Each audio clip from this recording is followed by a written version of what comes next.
yung golden rice ay isang makapahirap sa mga farmers sa Pilipinas kasi mahal ang presyo pagdating ng araw niyan.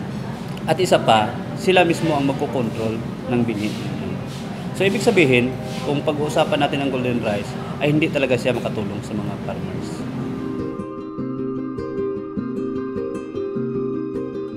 Doon sa amin sa North Cotabato, ang ginagawa namin ngayon ay naglalabi kami sa mga municipal or sa LGU sa amin sa North Cotabato.